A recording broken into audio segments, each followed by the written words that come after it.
Aqui eu falo um pouco mais da questão da tecnologia, né?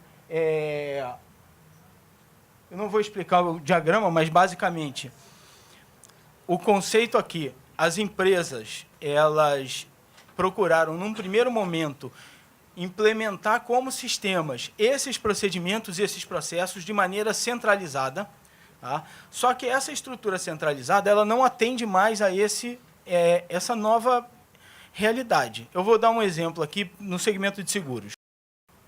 Uma seguradora hoje faz 3 interações por ano. Se tudo der certo, ela só faz uma interação por ano com o cliente, que é a contratação de seguro e depois a renovação, 2. Né? Se alguma coisa correr mal, ele faz o sinistro. Né? Então, faz 3 interações por ano. Mas isso não resolve mais, porque o cálculo do risco ele é feito com base num dado cadastral quando o cliente entrou. E você não vê mais o cara até o dia da renovação. Tá? Isso não é mais verdade. Com a internet das coisas, com inteligência artificial, com todos esses troços que a gente falou aqui, você vai começar a monitorar o seu cliente, vai começar a sugerir comportamentos para o seu cliente que reduzam o risco. A seguradora está preocupada com o risco dela. Ela não está preocupada com a vida do sujeito. Mas, né, se o cara viver mais, melhor para ela. Né? Então, ela vai interferir no comportamento do cara para reduzir o risco dela. Bom, se você coloca um equipamento para coletar dados, uma seguradora que tem 5 milhões de clientes, por exemplo, coloca um equipamento para coletar dados nos carros a cada 1 minuto, isso significa 83 mil interações por segundo. Ele fazia 3 por ano. A solução não serve mais. A solução não serve mais. Tá? Próximo. De novo, isso aqui é a descentralização e a distribuição do processamento. Essas são as soluções para suportar esses volumes, uma parte da solução para suportar esses volumes que estão surgindo, tá? Seja para armazenamento, ou seja para coleta. Vamos em frente, por favor. Aqui, eu não trouxe o videozinho. Isso aqui é um cardume, e aí vem um tubarão. Quando o tubarão entra no meio do cardume, o cardume se afasta. O tubarão passa e vai embora. De repente, ele come 1 ou 2 ali no meio do caminho, mas o cardume se fecha atrás dele. E aí, depois, o tubarão dá a volta e volta de novo. O cardume abre, ele entra e passa. Né? Esse aqui é o conceito de arquitetura distribuída. Tá? Ao invés, você não tem um gerente falando para os peixinhos, peixinho, para lá, peixinho, para cá. O peixe tem 2 programações. Eu preciso ficar longe da boca do tubarão e eu preciso ficar a uma distância fixa do peixe do lado. É só o que ele sabe. E só precisa dessas 2 informações. Então, é um algoritmo muito simples, muito pequenininho, e que, quando você olha em conjunto, ele faz todo sentido. Tá? Isso aqui não é exatamente uma viagem. Isso hoje é usado por várias empresas. Né? Netflix, Amazon, isso aqui está rodando na prática em um monte de lugares. Outro slide técnico, próximo. Aqui eu dou alguns exemplos. Esse slide aqui ele fala muito de gente. Tá? As estruturas organizacionais que suportam a estrutura complexa, ela não serve mais para estruturas descentralizadas. Então, você vai ter que remodelar as empresas. Tá?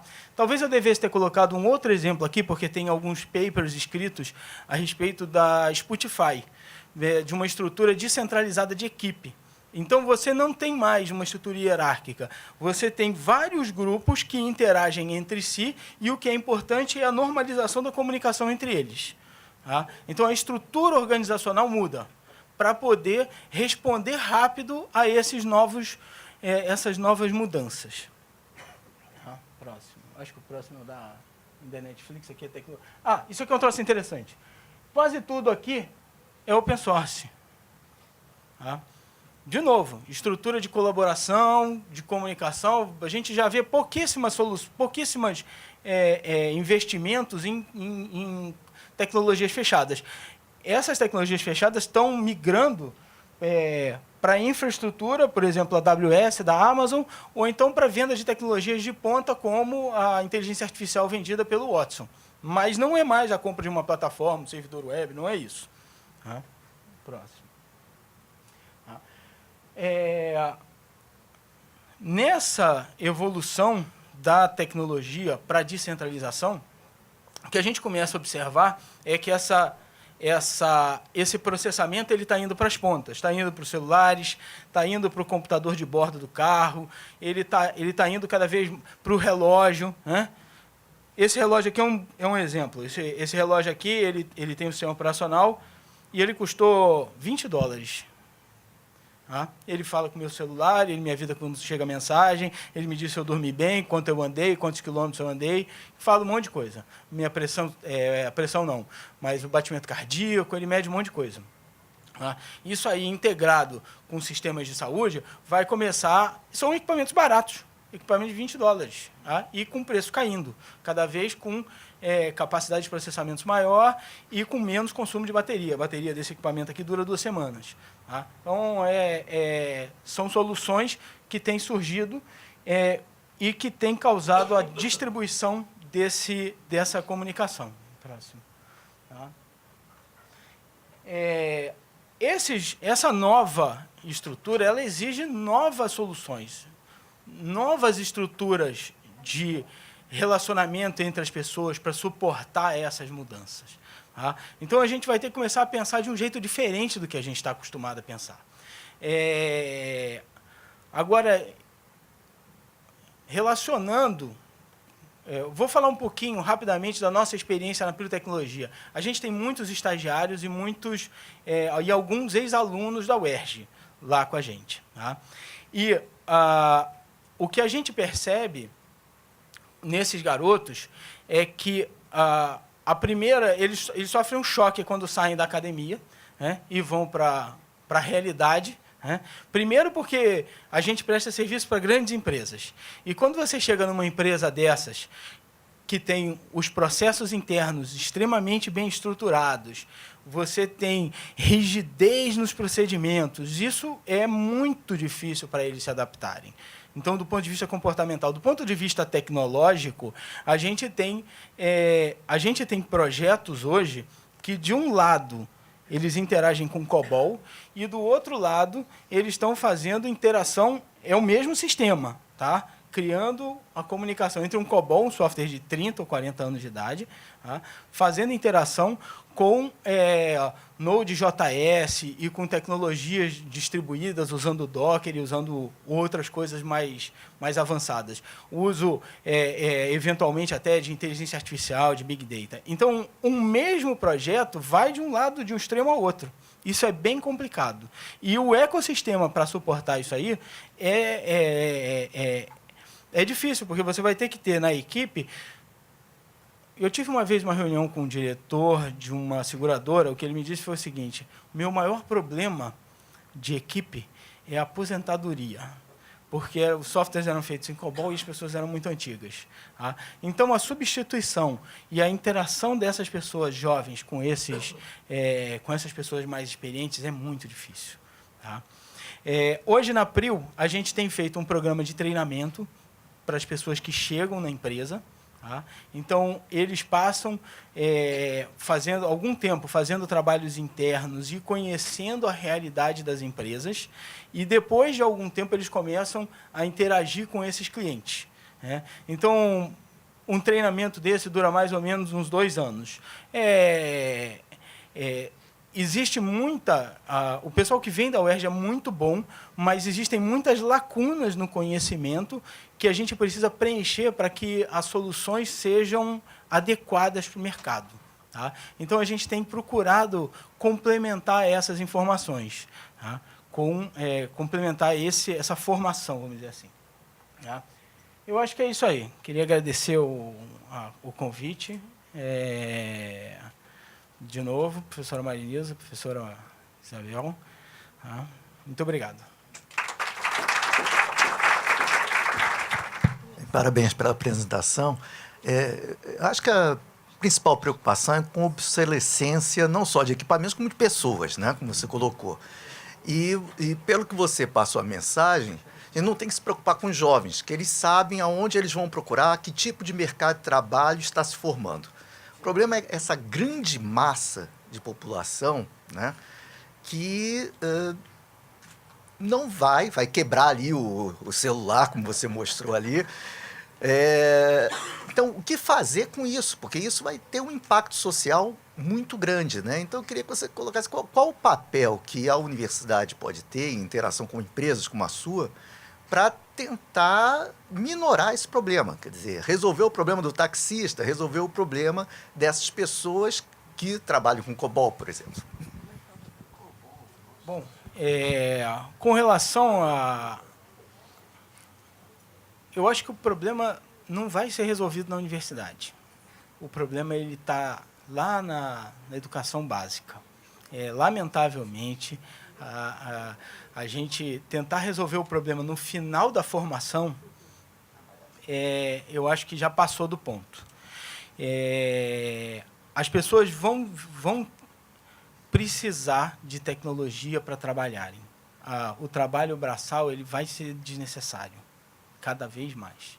O trabalho sem conhecimento ele vai ser desnecessário. Então, lá no final, eu acho que a gente consegue complementar um ponto ou outro, mas, olhando todo, a gente precisa atuar lá no início. Tá? Seja na formação de professores, para que haja essa formação dos jovens, das crianças, né? Lá atrás. Lá atrás. Eu acho que não é no final da formação. Então, assim, é muito preocupante a situação do Brasil com essas mudanças que estão acontecendo. Né? É realmente muito preocupante.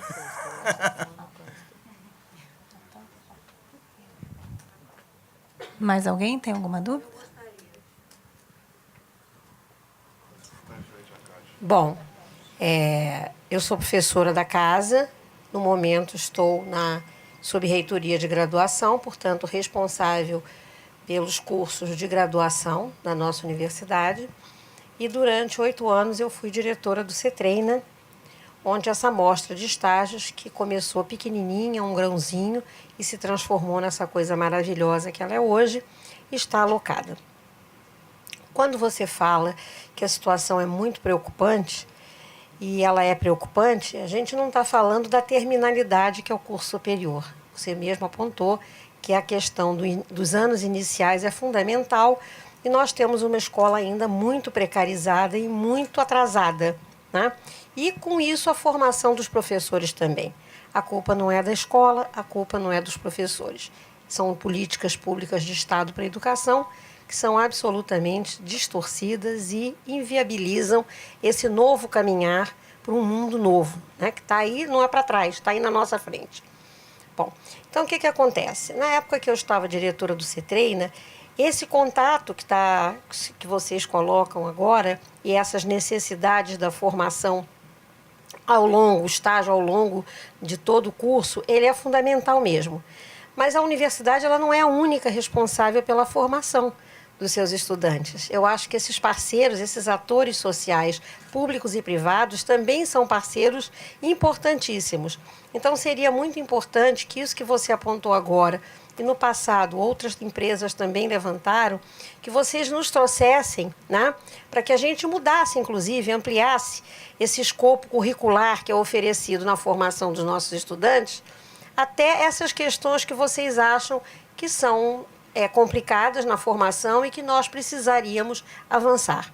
Então, gostaria de pedir a todos os atores envolvidos com questões de estágio, sejam eles atores públicos ou privados, que pudessem fazer essa interlocução tão produtiva, tão necessária, para que a formação dos nossos estudantes, né, que é quem vai mudar o status quo social, vai mudar o status quo desse país em vários sentidos, né, não só na questão técnica, mas na questão ética, possa ser também adicionada com a fala de vocês e com a contribuição de vocês. Eu agradeço o seu estar na nossa universidade hoje. Obrigada. Eu que agradeço. Só queria colocar uma coisa. Eu estava conversando com o professor Marzulo algum tempo atrás, e o professor Marzulo, ele colocou o papel da universidade com a formação não dos conhecimentos técnicos necessários à realização das tarefas, que é meio isso que a Prio complementa. E sim com os questionamentos tecnológicos que são muito mais avançados. E um exemplo disso, no nosso dia a dia, é que quando a gente pega um garoto do nível técnico, ele começa a ser produtivo mais rápido, mas ele não vai tão longe. E quando a gente pega um garoto aqui da UERJ, ele não é produtivo como um cara técnico. Ele demora mais, porque ele tem mais coisas para aprender. E lá na frente, ele consegue desenvolver tecnologias que o nível técnico não vai suportar. Tá? Então, eu acredito também que haja espaço e tem um papel realmente das empresas, não dizendo, olha, a gente precisa de Node.js ou dessa tecnologia ou daquela tecnologia, mas a gente acredita que no futuro esse tipo de embasamento teórico vai ser necessário para o desenvolvimento das próximas tecnologias, olhar para frente. Tá? Então, isso é difícil, né? Mas eu acho que é esse o papel da academia. Tá?